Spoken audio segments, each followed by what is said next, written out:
Glenister, who's curating our getaway car feature, is driving down the Grand Avenue now.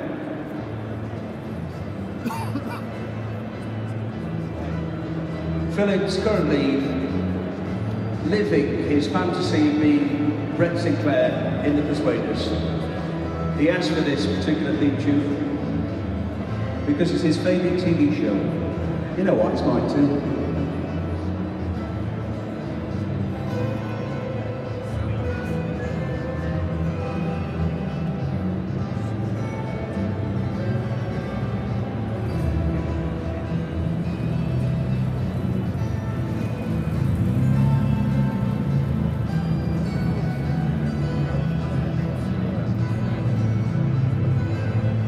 You may remember that Philip Glenister played Gov in Ashes to Ashes, where he had an Audi Quattro and a Ford Cortina Mark III GXL, I believe, in Life on Mars. And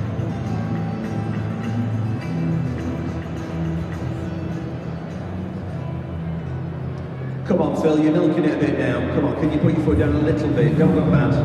This is not a motorsport track. But we've got work to do. Oh, he's turning around. And he's not stuck behind the wheel and got the wheel on full lock. That's what a donut looks like at 5 miles an hour. In the days before rally, in the road racing era, it's a 1923 Alfa Romeo RL Targa Florio.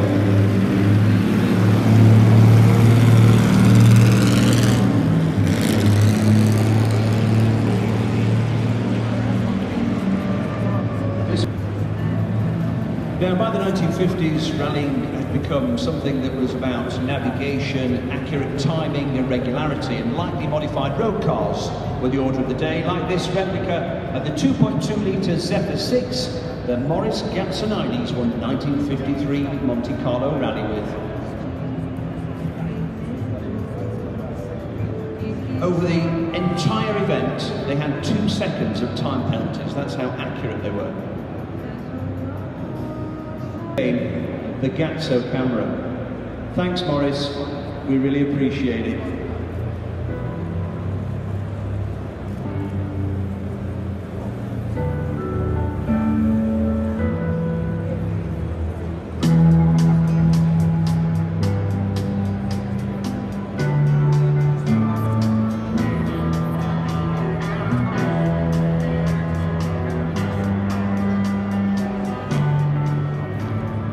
Now we've got the 1961 Austin Healey 3000 Mark 1 Works Rally Car. BMC head of competitions, Marcus Chambers, looked at the rule book and created what you could say was the first car optimised for the new format of stage rallying.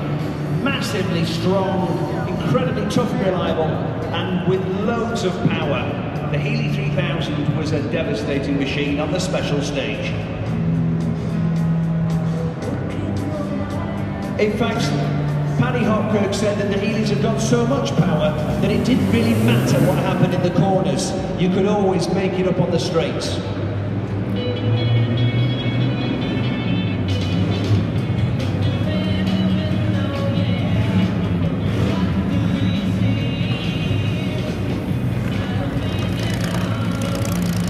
And that Mini there, if you look through the rear window, has an extra engine in it. It's a twinning, 2 engines, tuned by Downton, in a car, a replica of a car that was entered in the 1963 Targa Florio. It was in the hands of Sir John Whitmore. This 4-wheel drive, 200 horsepower monster was 3 minutes a lap faster than the single engine Minis. Although every 2 laps, that's put new tyres on.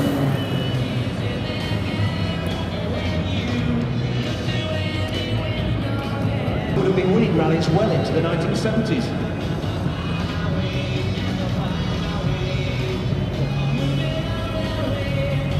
Following on from the Mini, we've got the 1976 Works Escort Mark II RS 1800.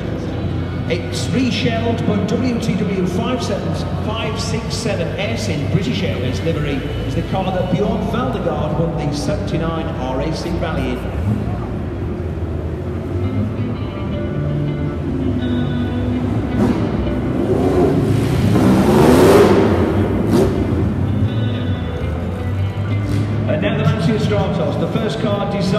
specifically to win rallies. Never a proper road car, only 500 Stradale versions were made. Mid-engined, very short wheelbase, very wide track. A Ferrari Dino engine just behind the seats. It won the manufacturer's titles in 74, 75, 76 and would have won it.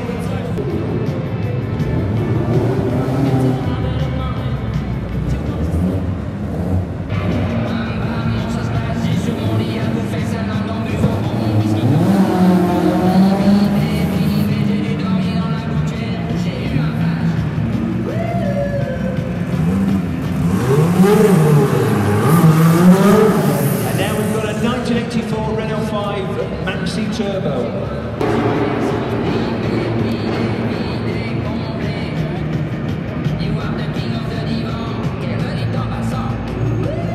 Picking up where the Renault 5 left off is the Peugeot 205 Turbo 16. This is one of the 200 road cars that were sold to homologate the Peugeot Rally. Now, this is the number one rally car.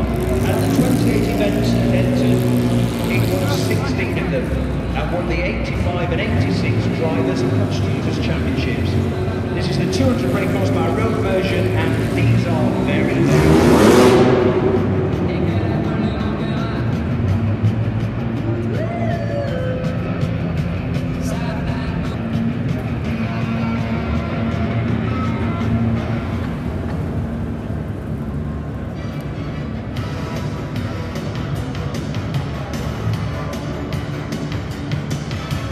of a twin-rotor Wankel engine Weber carburation.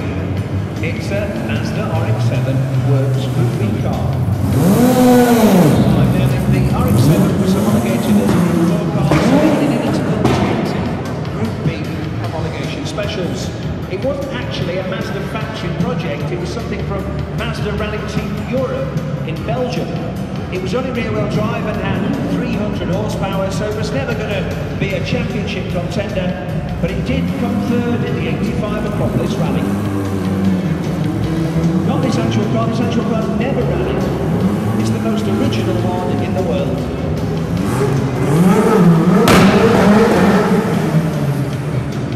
Now, one of my all-time favourites, the MG Metro 6R4, the first car ever to have a power unit developed specifically for rallying. 3-litre V6 non-turbo with lots of mid-range torque, meaning you didn't need all the plumbing for the intercoolers and you didn't get the wheel spin problem on mud. This was a very nimble car that was developed in conjunction with Williams Grand Prix engineering. Another Group B rally car that was late to the party, the Ford RS200. This was mid-engined, more of a Stratos replica than a hatchback. It's had a gearbox over the front wheels for weight distribution, but it never quite hit the mark in 1986 in its demonstration again, showing a third place. It did, however, do very well in European rallycross racing with 700 horsepower from its 2.1-litre engine. Was developed under the auspices of John Tock, who had been a rally co-driver very successfully, and then became head of, I think it was called Peugeot Talbot Motorsport or something at the time.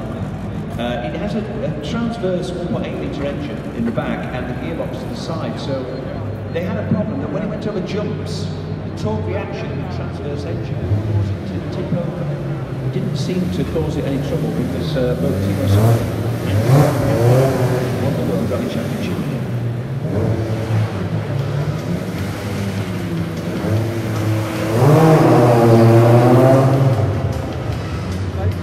That Metro sounds fantastic. A little bit later, just at the time when all its rivals, who at that time had less power and no aero, produced their Evolution versions, and so the Metro was always playing catch-up. It did, however, in the 1992 European Rallycross Championship in turbocharged form in the hands of Will Gollop.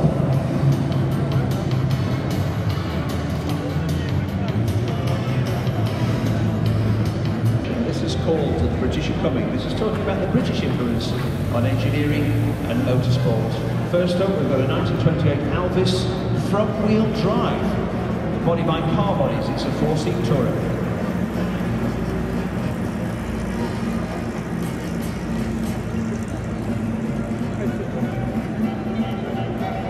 Alvis created a front-wheel drive Grand Prix car, straight 8, 1.5 litre with all independent suspension, single-seater, the first British single-seater car ever,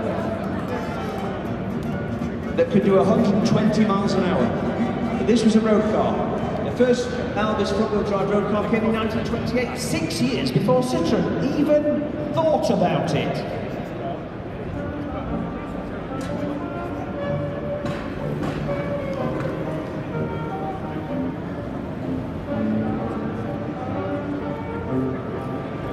And now why we owe the Austin 7 so much.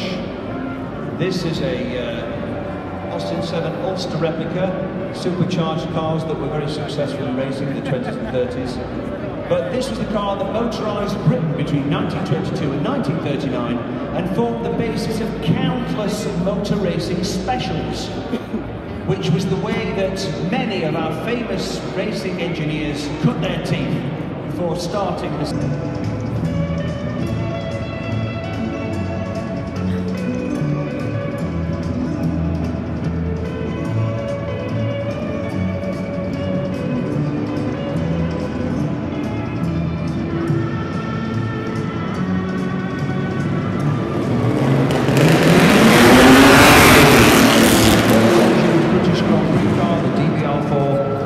Raced in 1959. Unfortunately, it had been developed for 1958, but Aston Martin had decided to concentrate on their sports car programme.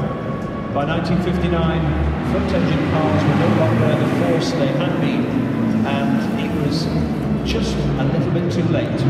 However, in historic racing, it's pretty competitive, so it could have been developed into a winner.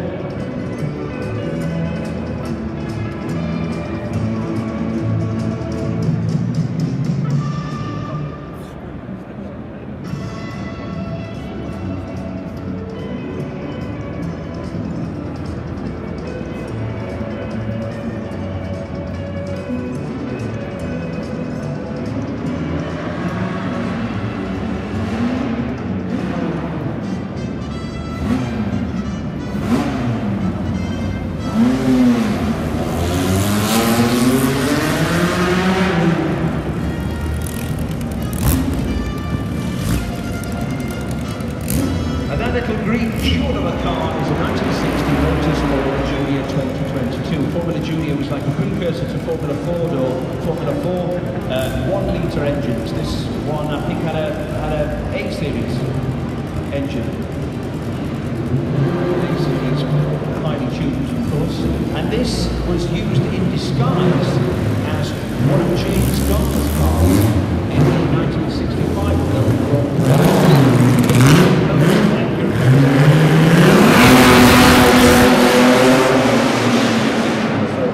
Ow! In fact, James Garner has signed the dashboard. Quite a tasty driver, but his insurance company would never let him race for real, apparently.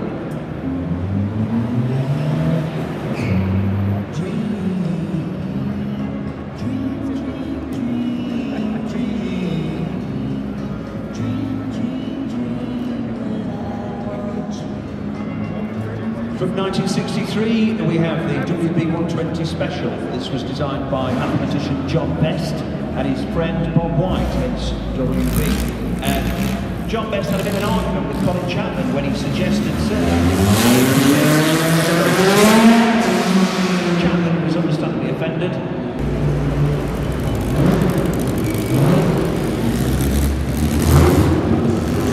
Now, in our Austin loving, you're probably wondering why we've got a 1971 Nissan Skyline Paco Suka GTR. Paco for boot, Suka for Skyline.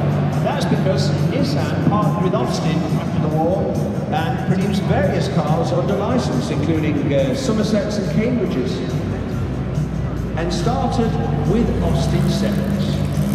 So I have to say, this particular version of the Skyline is the one that really put it on the map. Weighing just 1,100 kilos, it's rear-wheel drive fun all day long.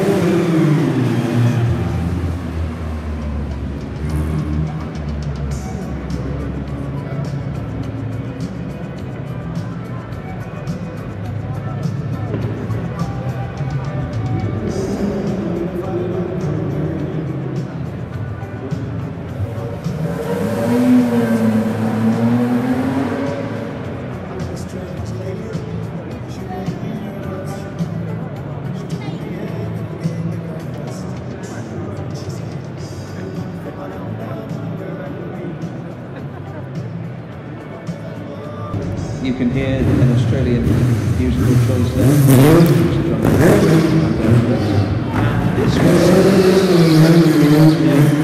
Rob stands for Rob and Lewis Tornak with an A for Austin put in. His first car also was an Austin Special.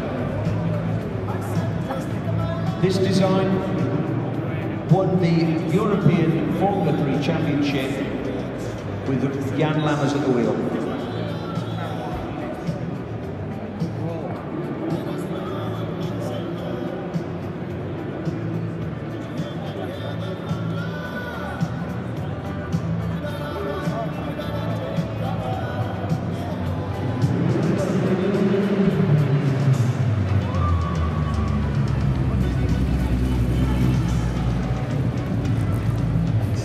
Rob Tornak, of course, was the designer who worked very closely with Jack Brabham at Brabham.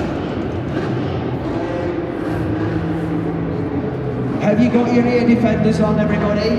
Uh-oh. Did you speak to a marshal and get your earplugs?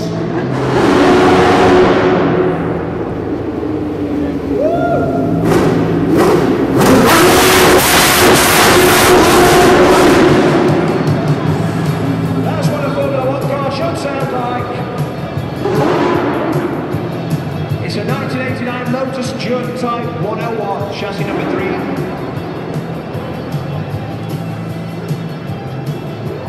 Driven by Steve Griffiths, not in period, he's driving it right now.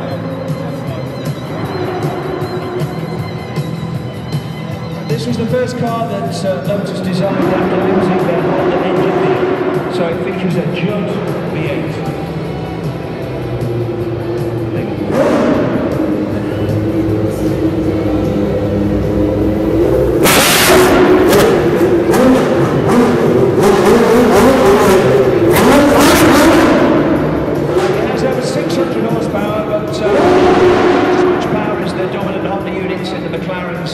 And the Ferraris of Nigel Mansell and Gerhard Berger.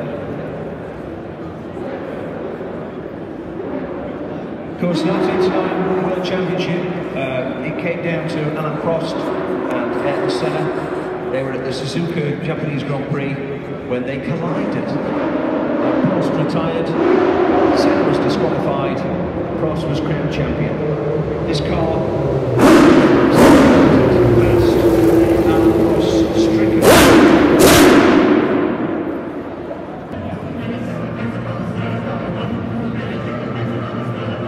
and now we have cars from our HMI Motorsport display, and the first one is the RGS Atalanta Jaguar.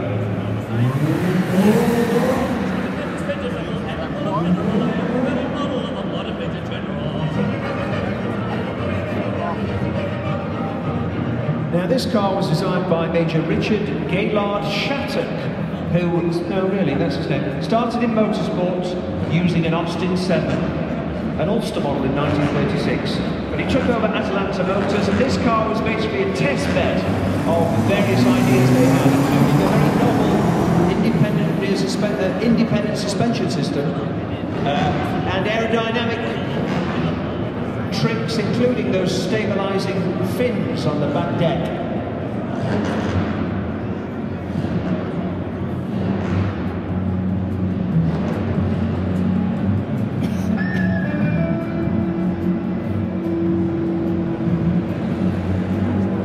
Noticed there's also an MGA twin cam with some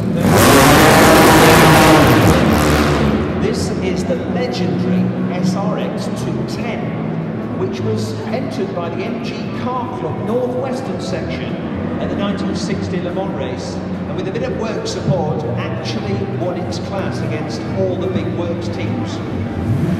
Driven by garage owner and driver Ted Lund. His great nephew is sitting in the box next to me, and Ted Lund inspired John to get into the world of cars, and John welcome for that. Thanks, Ted. Thanks, John. He's put all these cars together. I don't know how he's done it, to be honest. It's a right job, I tell you.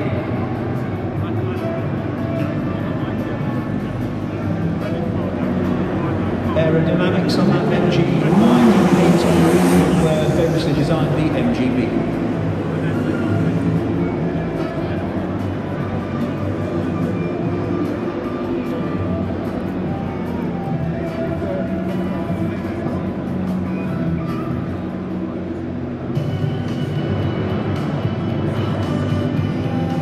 There you can see a Mark 1 Jaguar Lightweight. This is a very famous car, by one. It was bought by Grant Williams' granddad in 1962 from the competitions department by Lofty England Jaguar, and it's been very much ever since. It's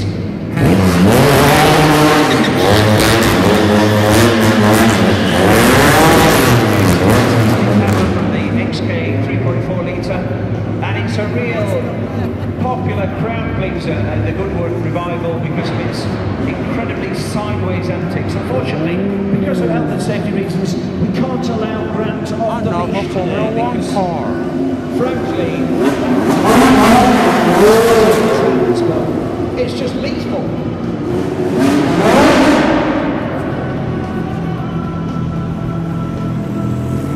They're just going around the roundabout as the headlights Jaguar XJ220C. This was a spare car in 93. It was never used, but it's the exact same spec as the car that won the GT class. However, due to some very unusual politicking and appeals,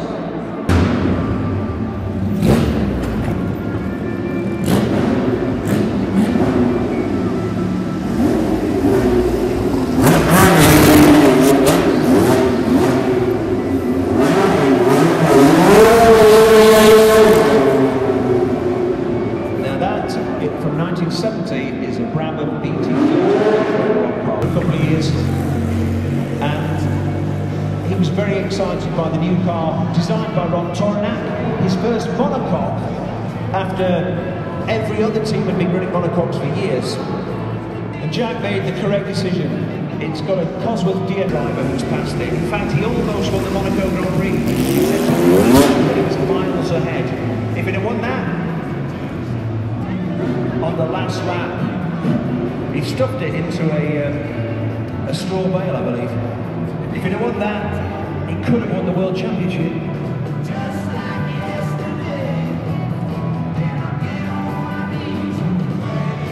And that brings to the end this show on the Grand Avenue. Thank you for watching. Washing? You've not been washing at home.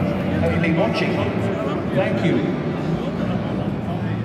Now, the final roll of the dice is these HMI cars are going to parade to the end of the Grand Avenue to take their place in the HMI paddock. The paddock behind me with all the other cars from the Grand Avenue will be opening in about 10 minutes. Our next show is at 4 o'clock. Thank you for watching. See you at 4.